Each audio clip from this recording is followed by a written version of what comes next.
ಈಗ ನಾನು ಬಿಲ್ವ ಕ್ಯಾಂಡಿ ತಿಂತಾ ಇದ್ದೀನಿ. ಟೇಸ್ಟ್ ನೋಡೋಣ.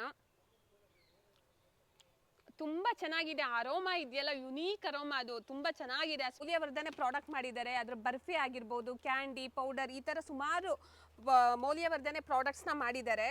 ಇದ್ರ ಅಡ್ವಾಂಟೇಜ್ ಏನು ಅಂದ್ರೆ, ಬರಡು ಭೂಮಿಯಲ್ಲಿ ಏನು ಬೆಳೆಯಕ್ ಆಗದೇ ಇಲ್ಲ ಅಂತ ಭೂಮಿನಲ್ಲಿ ತುಂಬಾ ಚೆನ್ನಾಗಿ ಬರುತ್ತೆ. ಇವತ್ತು ನಾವು ಮೈಸೂರಿನ ಸಸ್ಯಧಾಮ ನರ್ಸರಿಗೆ ಬಂದಿದ್ದೀವಿ. ನರ್ಸರಿ ಅಂದ್ರೆ ಕಾಮನ್, ಗಿಡಗಳು ಸಿಗ್ತವೆ ನರ್ಸರಿಗೆ ಹೋದ್ರೆ ಅಂತ ಗೊತ್ತು. ಬಟ್ ಇಲ್ಲಿನ ವಿಶೇಷತೆ ಏನು ಅಂದ್ರೆ, ಜ್ಯೂಸ್ ಬಿಲ್ವ ಗಿಡಗಳು ಸಿಗುತ್ತೆ ಇಲ್ಲಿ ಚಾರ್ಟಲ್ಲಿ ನೋಡ್ತಿದ್ದೀರಾ ಬಿಲ್ವ ಪತ್ರೆ ಮರ ಹೇಗಿರುತ್ತೆ ಅಂತ ಹೇಳಿ. ಸಾಮಾನ್ಯವಾಗಿ ನಾವು ದಕ್ಷಿಣ ಭಾರತದಲ್ಲಿ ಏನ್ ಮಾಡ್ತೀವಿ, ಬಿಲ್ವ ಪತ್ರೆ ಆ ಎಲೆಗಳನ್ನ ತಗೊಂಡು ಪೂಜೆ ಮಾಡ್ತೀವಿ, ಆ ಕಾಯಿನ ಬಳಸಲ್ಲ.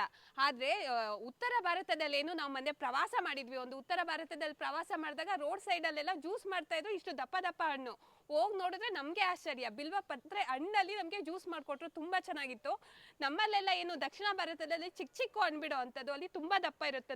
ಇಲ್ಲಿ ನೋಡಿ, ತೆಂಗಿನಕಾಯಿ ಗಾತ್ರದಲ್ಲಿ ನಿಮ್ಗೆ ಅದು ಸಿಗೋ ಅಂತದ್ದು, ತುಂಬಾ ರುಚಿಯಾಗಿರುತ್ತೆ. ಅದರಲ್ಲಿ TSS ಕಂಟೆಂಟ್ ಜಾಸ್ತಿ ಇರೋದ್ರಿಂದ ಸಿಹಿಯಾಗಿರುತ್ತೆ ಅದು.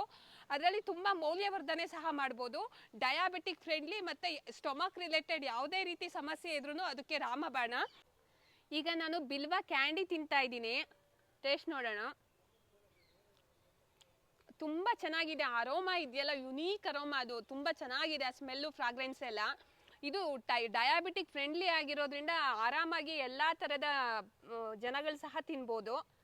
ಈ ತರದ ಜ್ಯೂಸ್ ಬಿಲ್ವ ಪತ್ರೆ ಗಿಡ ನಮ್ಮ ತೋಟದಲ್ಲಿ ಇರಬೇಕು ಅಂತ ತುಂಬಾ ವಿಚಾರಿಸಿದಾಗ ನಮ್ಗೆ ಇವ್ರ ನಂಬರ್ ಸಿಕ್ತು. ಸಸ್ಯಧಾಮ ವಿಜೇತ್ ಅಂತ ಹೇಳಿ ಅವ್ರ ಹೆಸರು.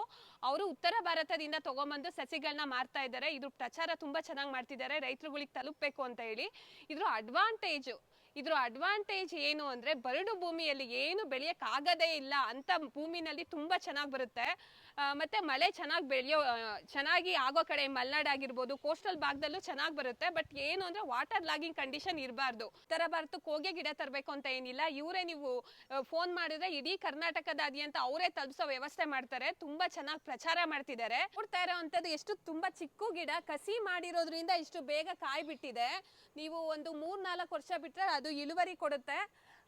ಇದರಲ್ಲೇ ನಮ್ಮ ಉತ್ತರ ಭಾರತದಲ್ಲಿ ಸುಮಾರು ತಳಿಗಳನ್ನ ಅಭಿವೃದ್ಧಿ ಮಾಡಿದ್ದಾರೆ. ನಿಮ್ಗೆ ಯಾವ್ದು ಬೇಕೋ ಆ ತಳಿಗಳನ್ನ ನೀವು ಸೆಲೆಕ್ಟ್ ಮಾಡ್ಕೋಬಹುದು. ವಿಜೇತ್ ಅವರು ಈ ಗಿಡಗಳನ್ನ ನಮ್ಗೆ ಒದಗಿಸೋದ್ರ ಜೊತೆಗೆ ಆ ಹಣ್ಣಿನಿಂದ ಎಷ್ಟೋ ಮೌಲ್ಯವರ್ಧನೆ ಮಾಡಿ ಪ್ರಾಡಕ್ಟ್ಗಳು ಮಾಡ್ತಾ ಇದ್ದಾರೆ. ನೋಡಿ, ಬಿಲ್ವಾಂಶ ಅಂತ ಮಾಡಿದ್ದಾರೆ, ಬಿಲ್ವ ಕ್ಯಾಂಡಿ ಅಂತ ಮಾಡಿದ್ದಾರೆ, ಮೌಲ್ಯವರ್ಧನೆ ಪ್ರಾಡಕ್ಟ್ ಮಾಡಿದ್ದಾರೆ. ಅದ್ರ ಬರ್ಫಿ ಆಗಿರ್ಬೋದು, ಕ್ಯಾಂಡಿ ಪೌಡರ್, ಈ ತರ ಸುಮಾರು ಮೌಲ್ಯವರ್ಧನೆ ಪ್ರಾಡಕ್ಟ್ಸ್ ನ ಮಾಡಿದ್ದಾರೆ.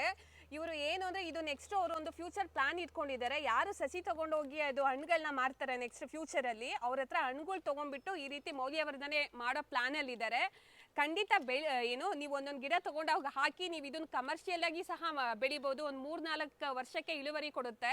ನಿಮ್ಗೆ ಬೇಕು ಅಂದ್ರೆ ಇಲ್ಲಿ ನಂಬರ್ ಇದೆ, ಅವ್ರ ನಂಬರ್ ಇದೆ ಈ ಬೋರ್ಡಲ್ಲಿ. ನೀವು ಆ ನಂಬರ್ಗೆ ಫೋನ್ ಮಾಡಿದ್ರೆ ಅವ್ರು ತರಿಸೋ ವ್ಯವಸ್ಥೆ ಮಾಡ್ತಾರೆ. ಮಿಸ್ ಮಾಡ್ಕೋಬೇಡಿ. ಮಳೆಗಾಲ ಆಗಿರೋದ್ರಿಂದ ಏನೇನು ಗಿಡಗಳು ಹಾಕಬೇಕು ಖಂಡಿತ ಹಾಕಿ. ಇದನ್ನ ಮಾತ್ರ ಮಿಸ್ ಮಾಡಬೇಡಿ. ಬಹು ಉಪಯೋಗಿ ಗಿಡ ಅಂತಾನೆ ಹೇಳ್ಬೋದು. ಹಾಕಿ.